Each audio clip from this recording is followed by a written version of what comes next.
Como eu havia comentado com vocês,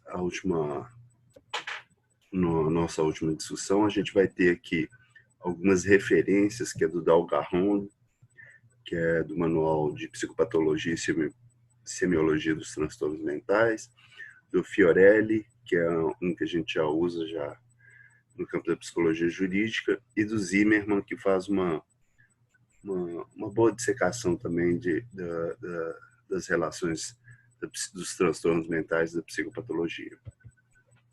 Eu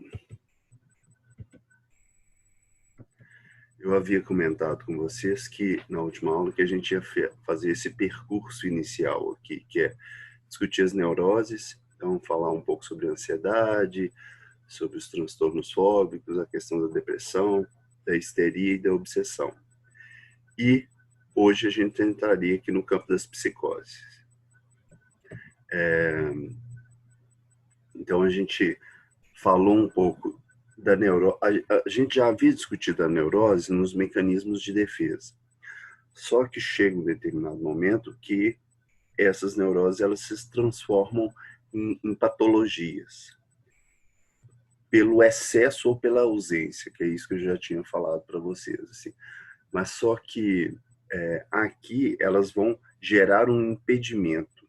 Então, por exemplo, quando a gente pega a primeira característica aqui, que é a ansiedade. A ansiedade ela é algo normal, mas o excesso é onde aparece o problema aí para a gente. Voltando aqui, a gente inicia falando sobre o trauma. O trauma é um ponto nodal para a gente entender alguns adoecimentos. Por que é um ponto nodal? Porque o trauma ele executa um funcionamento no inconsciente. Então, ele não tem um nexo causal direto. Às vezes eu vou vivenciar só as consequências do trauma, eu vou vivenciar só os sintomas. Às vezes eu posso apagar o trauma em si.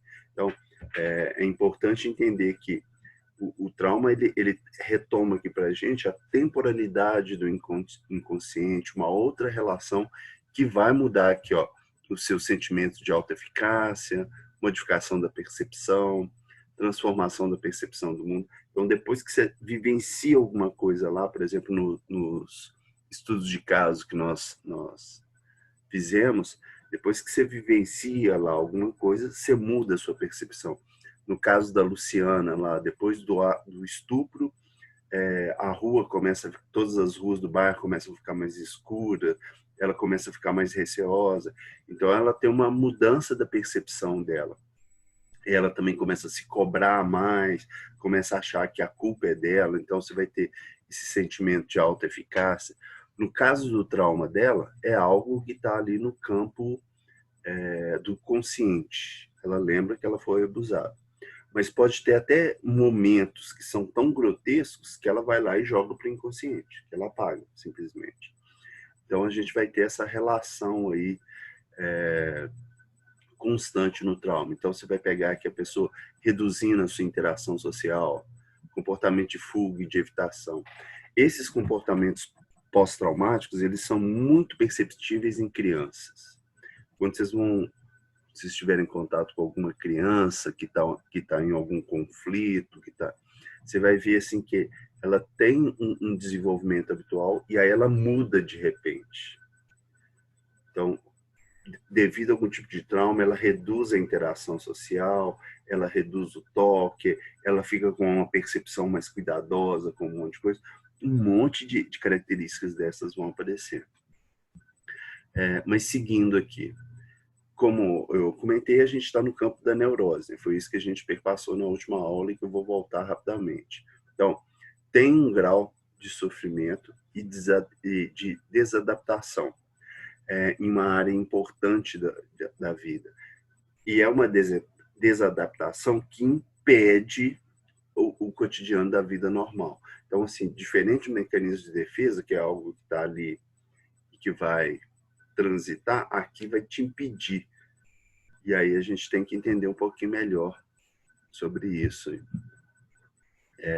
A gente falou de algumas ansiedades aqui, a fóbica, ansiedade generalizada, a fóbica, depressiva, histérica e obsessiva compulsiva.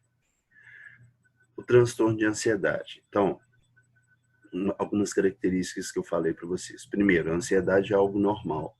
Todos nós temos ansiedade. Agora, por exemplo, nós estamos ansiosos com se a aula vai voltar presencial ou não, se eu vou ter emprego ou não. O que é isso? Assim, o meu corpo começa a se preocupar com alguma coisa, que ele começa a antecipar alguma coisa. O grande problema da ansiedade é que quando eu começo a antecipar alguma coisa, às vezes mesmo sem saber que coisa que é. Então, eu começo a funcionar tanto num processo de ansiedade, de receio, que o tempo todo eu vou estar, nossa, o que vai vir? Será que vai ser a próxima aula? Será que eu vou dar conta? Então, a ansiedade vai gerando uma ordem somática, uma alteração no corpo. Ah, como é que eu lido com a ansiedade? É óbvio, o tratamento psicoterápico ele é fundamental. Em algumas situações, a questão do medicamento é fundamental também para ajudar nessa reorganização do corpo. Em outros momentos, é simplesmente compreender mais o contexto. Assim. A ansiedade ela está vinculada com essa antecipação e a gente tem uma ilusão de controle constante, né? De que eu vou controlar o que está por vir, e na verdade a gente tem muito pouco controle sobre as coisas da vida. Assim. Então, se eu começo a entender o contexto um pouco, isso começa a me ajudar. Assim. Se eu começo a entender que as coisas nem sempre dependem somente de mim, isso também começa a facilitar um pouco. Mas o caminho aqui é psicoterápico. Um relaxamento ajuda, é óbvio. Uma meditação ajuda. Mas eu não gosto de meditação. Tem outras formas. Fazer o que você gosta, redirecionar a sua energia vital para outras coisas, e outras coisas que você pode resolver. Coisas que estão ali no presente, assim, sem evitando essa antecipação em excesso. Aqui, a neurose fóbica ou a fobia, ela vai ter uma característica diferente. Assim. Eu imagino, nós estamos num processo de ansiedade, num processo de estresse, e aí esse processo de ansiedade, esse processo de estresse, ele é associado com algum tipo de trauma. Qual que é o trauma mais habitual que a gente tem? A parada de funcionamento do organismo, ou o excesso, o conflito do organismo.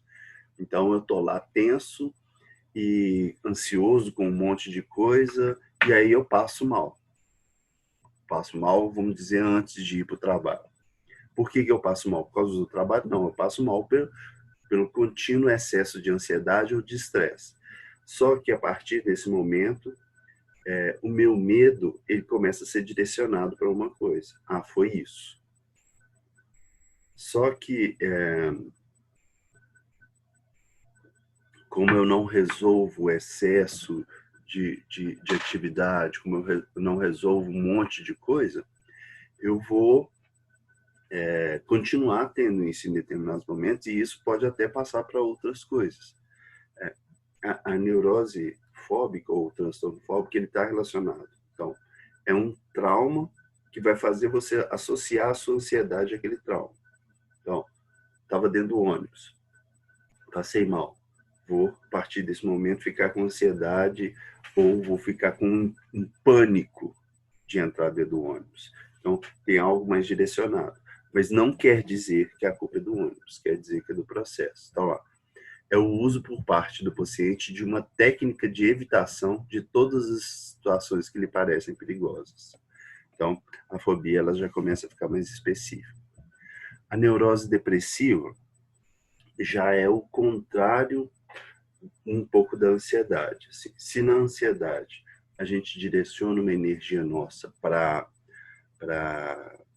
antecipar alguma coisa, na depressão eu retiro essa antecipação. Então eu deixo de canalizar uma energia para alguma coisa que possa vir. Eu começo a não querer fazer apostas. Por isso que é importante a gente entender que a gente tem que ter esse meio termo.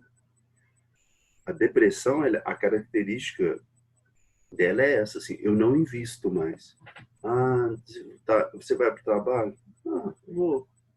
Ah, você quer ir para a escola? Não, querer eu não quero não, mas eu posso ir. Então, eu não tenho um investimento nessa. Eu não tenho um direcionamento da minha força vital para aquilo ali. Então, essa falta desse direcionamento, que na ansiedade eu direcionava antes das coisas acontecer, aqui ela vai deixar uma ausência, vai deixar uma impotência do sujeito. E aí isso tudo vai começando a produzir características de desvalia, de baixa autoestima, sentimento de vazio. A depressão pode estar associada a uma perda também? Pode. Eu posso não conseguir elaborar muito bem uma perda. Então, eu perdi alguma coisa, perdi uma pessoa, perdi uma característica, algo que era importante para mim, perdi um emprego, e aí eu não consigo elaborar, eu não consigo redirecionar a minha energia. Então, eu simplesmente paro. Aqui, a característica do sujeito já é diferente. Né? Então, se na ansiedade eu estou tenso, esperando, aqui eu estou extremamente relaxado em excesso, sem uma vontade de produção, sem um desgaste, uma produção de energia para isso. Então, o movimento vai se tornar lento, a pessoa vai ficar cada vez mais com um pensamento lento, ela vai responder mais lentamente, todos os processos dela começam a passar por uma redução. Qual que é a saída do processo depressivo? Depressão é uma coisa muito, muito, muito séria. As pessoas lidam ainda com depressão como algo que é uma doença ou uma frescura, que é uma coisa à toa, que é uma tristezinha. Não é. A depressão, ela é uma tristeza muito profunda que perpassa aí mais de 2, 3 meses. E aí vai depender muito da intensidade dessa tristeza. E ela produz no sujeito uma incapacidade. O sujeito não consegue produzir, mas não é porque ele não quer. Não é porque ele está com frescura, que ele está com preguiça. Então, ele não sente energia que a gente tem. Então, vocês acordaram hoje e falaram, opa, vamos lá, que eu tenho que direcionar minha energia para ir lá assistir a aula. Eu simplesmente posso não conseguir direcionar essa energia para nada. Então, aí a gente vai ver essa ausência, você vai vendo, o sujeito vai se deslocando socialmente, o sujeito não quer participar, mas as coisas ele não dá conta.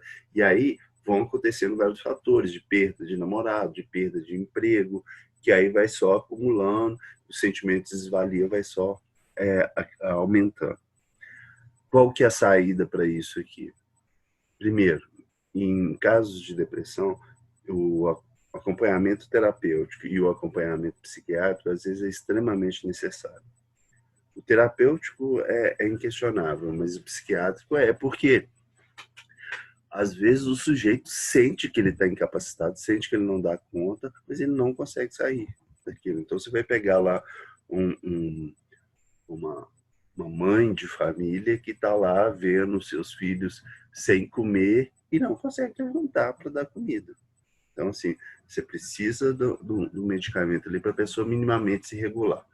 A pessoa minimamente se regulou, ela precisa entender, ela precisa elaborar o que é essa tensão, o que é essa falta de energia que está sendo posta para o mundo. Então, a depressão, às vezes, ela pode estar associada a alguma alteração hormonal, ok, mas em grande parte ela está associada à forma de vida, a perdas constantes, a esse não direcionamento. A depressão, o que eu posso fazer com alguém que está extremamente deprimido? Posso oferecer acompanhamento terapêutico, eu posso oferecer para essa pessoa medicamento. Não é uma questão de, olha, religiosidade, não é nada disso. Assim. O sujeito precisa se reorganizar. O que é importante, às vezes, é entender que, às vezes, o sujeito está em depressão. E aí eu vou lá e arrumo alguma coisa para ele se reorganizar. Só que ele não deu conta por exemplo, eu vou lá, o sujeito está deprimido porque está desempregado, eu vou lá e arrumo um emprego para ele. Só que ele está naquela mesma condição, nada dentro dele alterou. Eu vou lá e coloco ele no mundo do emprego. Ele vai entrar no mundo do emprego na mesma condição que ele estava, pensando, eu não posso perder esse emprego, eu tenho que ficar aqui, não sei o que. Ele começa, mas ele ainda está sem energias, naquele estado que ele já estava anterior. Se ele perde esse emprego, ele vai ter mais uma relação para falar, olha, eu não dou conta, eu sou incapaz.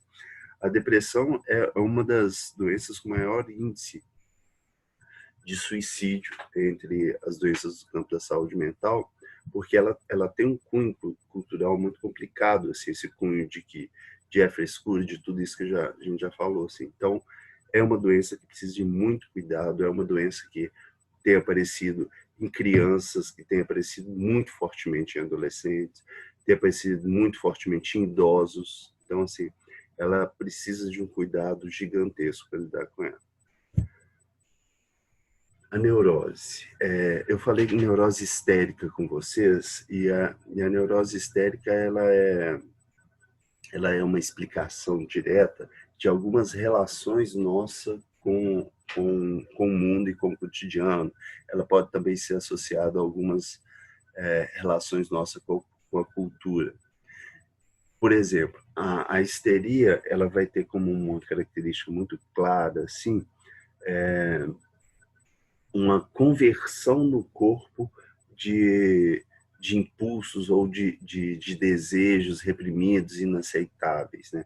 Então, eu vou somatizar muito muito fortemente o que eu estou sentindo no corpo. Então, essa somatização ela é de uma intensidade tão grande que o corpo pode ser alterado do habitual em relação ao normal. Então, o sujeito pode começar a tremer, ele pode começar a não sentir o braço. Então, ele tem uma alteração no corpo. A característica maior da histeria, como a gente conhece no campo da patologia, é essa somatização do corpo. A gente vai ter características de histeria que até perpassam pelo senso comum, que é a exposição em excesso. Então, o sujeito se expõe, o cara é um histérico, ele está fazendo um show, ele está fazendo um monte de coisa, ele está se expondo em excesso. A gente vai ter essas características no senso comum. Mas você vai ver que a pessoa está com muito conflito diante os sentimentos ou os impulsos que ela está tendo ali e ela vai transferir isso para o corpo dela de uma forma muito rápida e direta. A neurose obsessiva compulsiva, que é outra que a gente já falou na última aula, ela tem uma característica que é muito parecida com o mecanismo de isolamento. Então, se o mecanismo de isolamento, eu isolo uma ideia, e aí para isolar a ideia eu vou lá e coloco outra coisa por cima, por exemplo, se eu não quero sair para trabalhar, então, para não sair para trabalhar, eu começo a passar pela minha cabeça que eu estou esquecendo o relógio, que eu estou esquecendo a chave, eu vou e volto em vários momentos nesse mecanismo. É algo básico. Agora, a neurose obsessiva compulsiva já é algo muito mais elaborado. A repetição das ideias ela é muito forte, é uma obsessão. Então, assim, eu vou ter uma ideia de que se eu andar e pisar nas linhas, alguma coisa de ruim pode acontecer. Então, a ideia se transforma em ação. Por isso que a obsessão se transforma em compulsão. Então, eu posso lavar a mão 10.000 vezes no dia, porque se eu não lavar, eu posso, sei lá, posso transmitir uma doença que não existe para alguém. Sabe alguma coisa assim que vai ser compulsivo para o sujeito, ou eu posso me contaminar? Então, o sujeito vive uma relação de adoecimento pelo excesso. Mas a diferença aqui dessa obsessão é que o sujeito sabe da contradição, ele sabe que tem hora que ele está fazendo em excesso. Então você vai pegar lá a pessoa com compulsão de limpeza. Ela limpa a casa porque está sujo, porque não pode ficar assim, não pode ficar assado. Então vai limpa 10 milhões de vezes. Só o que acontece? Ela tem noção do excesso dela. Aí que está a diferença da neurose para a próxima que a gente vai, que é o campo da psicose. O campo da psicose, nem sempre o sujeito vai ter noção, e por estar sendo algo interno, ele tem uma certeza que aquilo é muito real. Assim. Aqui vai ter uma relação dúbia. Esse filme que eu coloco para vocês como indicação, Melhor Impossível, ele é muito legal, assim, porque o principal ator, ele tem TOC, que é o transtorno obsessivo compulsivo, e ele vai vivenciar os conflitos ali dessa doença o tempo todo. Dei o exemplo da última aula do senhor Roberto Carlos, que tem o TOC, e aí a gente ficou de começar as psicoses. Então, olha só, quando eu falo lá do transtorno obsessivo compulsivo, a obsessão é essa ideia recorrente que faz com que o sujeito lave a mão. A ideia faz com que ele tenha compulsão de lavar. Aqui na psicose, essa ideia é muito forte e muito real. Ele rompe com o real. Lá na neurose, no TOC, o sujeito vai questionar isso, ele vai ficar lá, nossa, mas eu não preciso fazer isso, por que eu faço? Ele vai estar sempre na contradição. Aqui, quando a gente entra para o mundo da psicose, nem sempre a contradição vai estar muito clara. O sujeito rompe com a realidade. O sujeito vai achar que aquela nova condição ali faz parte do seu mundo real e vai trazer justificativos. Sabe? O que define a situação psicótica de um indivíduo é o fato que, em algum grau e intensidade, ele rompe com a realidade.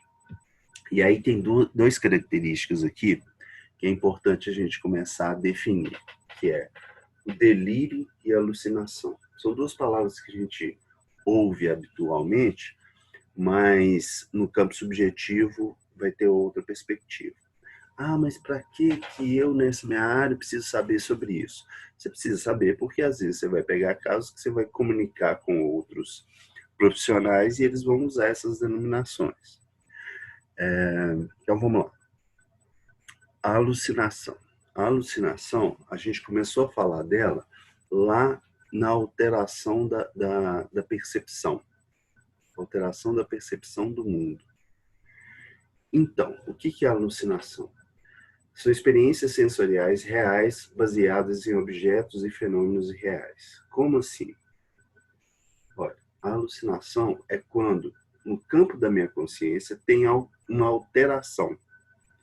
Então, estou eu lá, então vocês lembram, eu já devo ter falado do exemplo, eu chego em sala de aula e vejo uma pintura na parede. Chego lá todo dia e vejo uma pintura na parede. Falo, olha, essa sala tem uma pintura na parede bonita. Essa minha visão sobre aquilo ali é alucinação. Essa minha alteração sensorial. Essa minha alteração sensorial, ela passa a ser delírio quando eu começo a justificar ela depois de um conflito. Como assim? Estou eu lá, e aí estou lá vendo a pintura na parede, eu pergunto para um de vocês, para a Daniela, pintura bonita essa na parede? Ela vai falar, professor, tem pintura nenhuma aí não. Eu pergunto, mas alguém? Ela vai falar, tem pintura nenhuma aí não. Aí, a partir desse momento, se eu estou vendo a pintura, eu construo uma história para essa pintura. Isso é o que a gente vai denominar de delírio. Eu vou lá e falo, não, os alunos não vêm porque eles não têm a capacidade que eu tenho, que sei lá, que a ciência deu, que Deus me deu. Eu crio uma história para aquilo ali. Então, o delírio, normalmente, é a história que a gente constrói diante da alteração sensorial. Então, eu começo a escutar vozes, alucinação. Só escutar voz é alucinação. Agora, a história que eu construo para essas vozes que eu estou escutando, então estou escutando voz lá, assim, é o que a gente vai chamar de delírio. Então, se antes a gente falava de sensação e percepção, então eu tinha uma sensação e passava a definir isso como percepção, agora eu falo claramente alucinação e delírio. Então, eu sentia um cheiro que ninguém sentia, sensação. Aí a história que eu dou para esse cheiro, percepção. Para a gente agora, sensação que foge do contexto coletivo e social, que foge do contexto real, a alucinação. A história que eu dou para essa fuga, para essa alteração de sensação, é o delírio. Então, isso a gente tem que ter claro. Assim, às vezes, o sujeito tem uma alucinação e logo já vai falar, olha, tá tendo um problema aqui, ó, preciso de uma ajuda médica. Só que, habitualmente, o que a gente faz? Olha, estou tendo um negócio aqui, isso é por causa disso, a gente justifica e coloca ela dentro de um contexto. Então, aqui vai estar uma diferença bem clara para o campo da psicose. Assim. Psicose, o sujeito, ele vai ter essa alucinação como algo verídico na sua vida e na sua relação. Se você perguntar para ele por que ele fez aquilo, ele vai falar, é óbvio, eu fiz aquilo porque Deus mandou, eu fiz aquilo porque eu estava possuído, ele vai ter certeza daquilo, porque faz parte do campo. Então, da mesma forma que eu sempre, na minha história inicial, tinha certeza que tinha uma imagem, que tinha uma pintura na parede, ela tem porque ela foi construída na minha cabeça, então ela é real. Então, isso que é o importante dessa alteração. Saímos dos conceitos de sensação e percepção, passamos para alucinação e delírio aqui agora. Então, continuemos. As psicoses. As psicoses, elas vão ter 3 tipos mais claros assim de psicoses. Vamos começar aqui pela última aqui. São as psicoses orgânicas. Como assim psicose orgânica? São as psicoses de uma alteração, às vezes, hormonal, são as psicoses, às vezes, de uma alteração, por exemplo, por um acidente, você tem uma alteração da sua massa encefálica, você teve um pedaço do seu cérebro, você teve um acidente, você teve um problema hormonal, e aí esse problema hormonal faz com que você tenha essa alteração da realidade. Isso é o que a gente vai falar de psicose orgânica. Ponto. Então, o cara tinha condições tranquilas, teve um acidente, e aí você vai ter essa alteração. Os outros 2 tipos são as psicoses afetivas e a esquizofrenia. A psicose afetiva, o sujeito vai ter uma alteração de humor, ele vai oscilar entre 2 condições ou 2 personalidades de uma forma muito rápida e muito hábil. Assim. Então, se lá na neurose histérica, o sujeito tinha uma dissociação que ele escutava voz e escrevia cartas e falava que era um espírito, mas a vida dele continuava de uma forma mais tranquila, então ele tinha uma dissociação. Agora que na psicose afetiva, você vai ter uma dissociação completamente diferente. Você vai ter 3, 4, 5 personalidades num sujeito só. A mesma, já mais elaborado, isso vai acontecer na esquizofrenia. Tem uma quebra, de fato. O sujeito perde completamente a relação com a realidade. Então, a esquizofrenia, o sujeito vai ter uma alteração muito brusca da realidade. O esquizofrênico é o mais, no senso comum, conhecido como esse sujeito que realmente enlouqueceu, vamos dizer assim, de uma forma bem simples. Esse sujeito que perdeu a noção ali da realidade por uma alteração estrutural, por uma alteração, por um problema que ele já tinha ali, e chegou no limite que ele cindiu. A esquizo, a